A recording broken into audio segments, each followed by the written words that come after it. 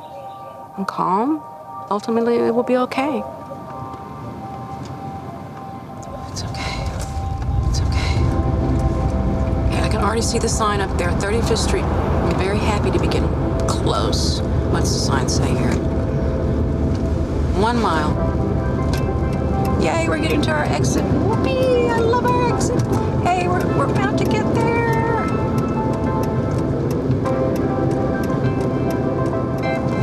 Okay, here we are, out to Pinella Road.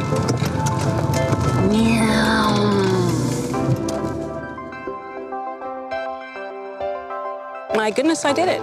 So I get to go to this beautiful park. I'm really happy to be out of the house. It's great. I would tell people that suffer from panic disorder not to give up, that it does get better, that there's help out there, that they're not alone, that there are people who are professionals that can help them deal with the disorder. It does get better. It'll be okay. I will tell my mother that I drove on the highway, and she'll be very proud of me. She'll be very proud of me.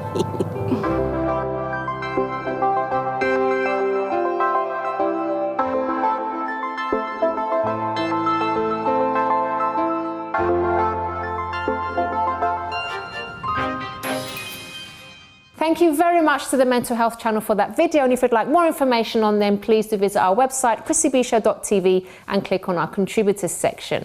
Well, after the break, I'll be joined by Alex Bonnick, who'll be giving us a demonstration on dynamic stretching, and I'll be giving you my top tips on how to deal with panic attacks.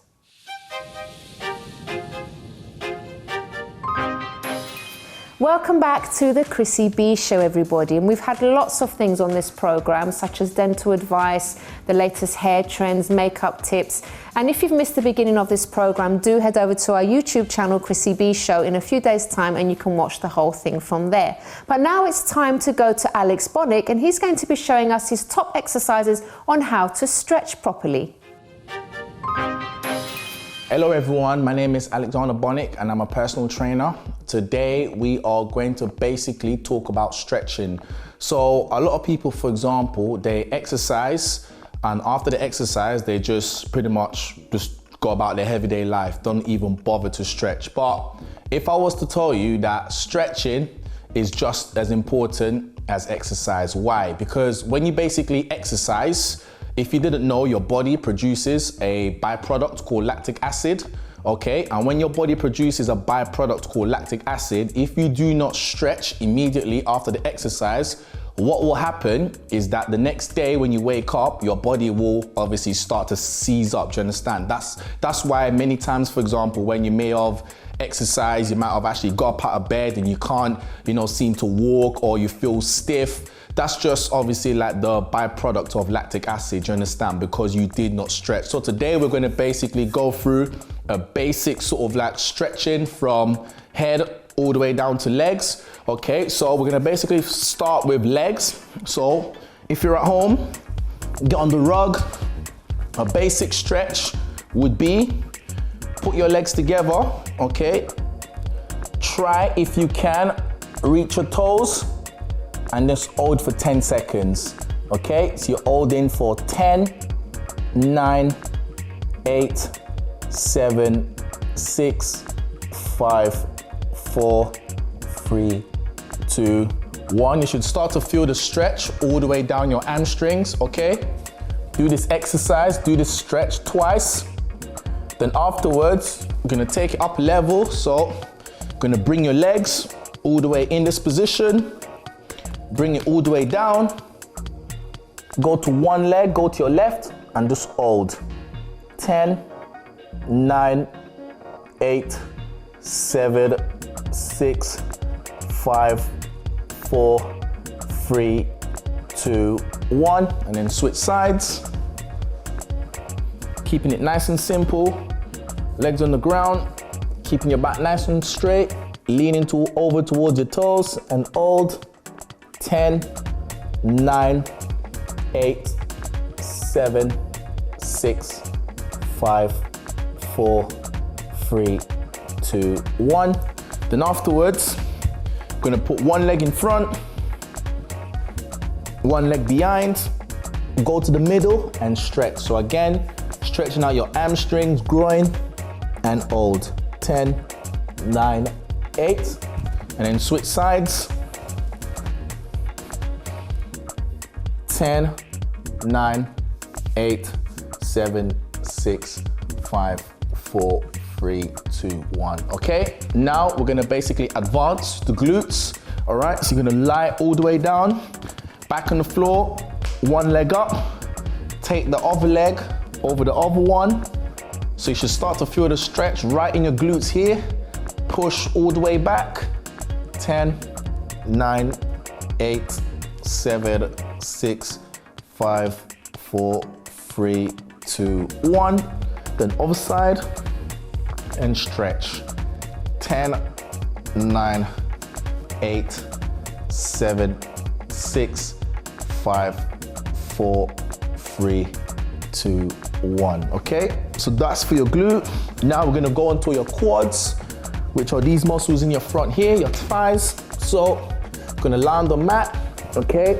Bring your arms out. If you can, bring one leg up, one leg forward, one arm forward, and stretch. 10, 9, 8, 7, 6, 5, 4, 3, 2, 1. Then other side, and stretch. 10, 9, 8, 7, 6, 5, 4, 3, 2, 1. Okay, that's pretty much your legs done. Now we're gonna basically transition straight into your back. So what you wanna do is again, lie on the mat, okay? As you lie on the mat, bring both your arms up in that position and stretch. 10, 9, 8, 7, 6, 5, 4, 3, 2, 1. Relax. And then 3, 2, 1. Come up again and stretch. 10, 9, 8, 7, 6, 5, 4, 3, 2, 1. Then afterwards, gonna get back into this position and then stretch. 10, 9, 8, 7, 6, 5, 4, 3, 2, 1. Okay, so that's your legs and your back done. Now we're gonna obviously go to arms. So what you're gonna do is from here, you're gonna take one arm just across your face and another arm and bend into this position. Okay, so it should look like this. So I'll demonstrate again. So here, put one arm here, bend it, and then stretch. 10, 9, 8, 7, 6, 5, 4, 3, 2, 1. Then other arm. 10, 9, 8, 7, 6, 5, 4, 3, 2, 1. Then over here, another one. So shoulders. So from here, one arm meets the other one and stretch. 10, 9, 8, 7, 6. Then other arm. 10, 9, 8, 7, 6. Okay, so that's your basic stretching done from today from head, shoulders, back. Thank you very much. Thank you very much to Alex. So now it's time for my tips about panic attacks and how to deal with them. Now, I used to have panic attacks on a regular basis for over a period of 7 years. And how did I deal with them? Well, not very well, to be honest. Now, there are plenty of tips online on what to do when you're actually having a panic attack, such as breathing and so on. But I'm not going to speak about that. But just to give you a bit of a background about what I used to do, mainly my panic attacks would be in the evening, at night, when I was on my own. I would feel them sort of coming on, maybe when I was on my way home, I was on the tube, and I could already feel that nervous feeling in my stomach, and I would try to sort of suppress it. Then I'd go home and then I'd feel like it was escalating. By the time I'd gone to bed, I already started having the panic attack. I used to put the light on, I used to try and think about something else, but there were times when it got really, really bad. And there was a particular person that I used to call sometimes, and he used to sort of make me feel a bit calmer, but I was still in that process of this horrible thing that I was going through. So I didn't really deal with it very well, but I'm going to give you now some tips on how I did eventually deal with the panic attack. So the first point is to decide to live without them. So I'm not going to suggest that you learn to manage panic attacks, because they are horrific things that no one should learn to live with. No one should have to go through such an awful experience. So first, believe that you can actually get rid of them, because sometimes what actually brings on a panic attack is the thought of having one in the first place, and then you get into this vicious cycle. So first thing, very important, decide I'm not going to have these panic attacks anymore. My second point is to rationalize. So this one may be a bit tricky because it involves thinking about what is bringing on your panic attack. So I don't suggest that you do this one in an environment where you are vulnerable. For example, as I said, I used to have panic attacks late at night when I was alone, so that wouldn't have been a good time for me to do this exercise. What would have been good perhaps for me was maybe to think about things early in the morning in a nice bright environment with people around me. So once you have the best time and place, then think about what brings on those panic attacks. Is it a phobia of something? Like in my case, it was a phobia of death. Is it a worry about the future? I spoke recently about getting to the root of issues when I was talking about anxiety. This is so important because you need to attack the issue from the root. My third point is get rid of them. Now, you may need some help on this one. Whatever is causing the panic attack needs to be dealt with. So if it's a phobia, get help on how to overcome that phobia. If it's a worry about the future, get help with facing that worry. Now, this step is going to take some soul searching and some bravery on your part and determination. I wasn't able to actually do this part on my own. I went to an amazing place, and from my first visit, I never had a panic attack again. And that's after having them regularly for 7 years. And I've been panic attack free for over 20 years, and they are not coming back. So remember, don't accept, panic attacks to ruin your life. It's time to turn things around and for you to attack. Well, everyone, we have reached the end of today's program, but if you have anything that you would like to share on this program, or maybe you would like to ask for some advice from myself, you can always do that. I'm very willing to correspond with you. You can email me on info@chrissybshow.tv. If you want more information about the program, please go to chrissybshow.tv. And if you'd like to know more about my story and the place where I got help and the things that I did to overcome depression, the panic attacks, anxiety, and other mental health issues, do visit my personal website, which is mylifeafterdepression.com. Until next time, bye-bye for now. Lastly, Alex Bonnick will be here to demonstrate his top stretching tips, and I'll be telling you how to get